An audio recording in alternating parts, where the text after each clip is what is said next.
we want is the opportunity to come express a point of view on behalf of the tube workers. This was Bob Crow just last month. At the height of the strike on London's tube, he hijacked a radio phone-in to take on his opponent, Boris Johnson. There is a table to be sat round by you and your team. But we can't do it while you put a gun to our head. The two men hadn't spoken in years. Today, London's mayor led tributes to one of the country's best-known trade union leaders. Obviously, I didn't always agree with what he had to say, but I really will say this. I think that together with other union members, Bob Crow unquestionably helped to drive forward huge progress on London Underground, and he leaves a massive legacy behind. Bob Crow was born in East London, but he spent his working life in the rail industry, often on the picket line. He described himself as a communist socialist, and as leader of the RMT, he was instrumental in ending the union's affiliation to the Labour Party. Bob Crow!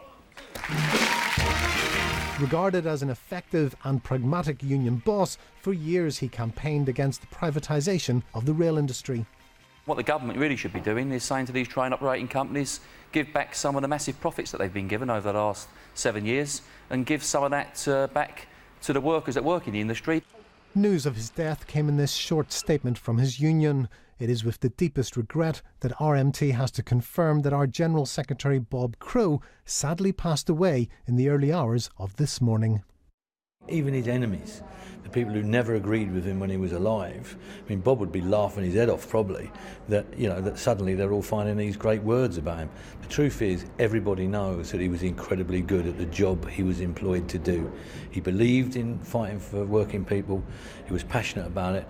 All right, lads, we're going to win this. Today there were tributes to Mr Crow from across the political spectrum. The Labour leader, Ed Miliband, said that while he didn't always agree with him politically, he always respected his tireless commitment to fighting for the men and women in his union.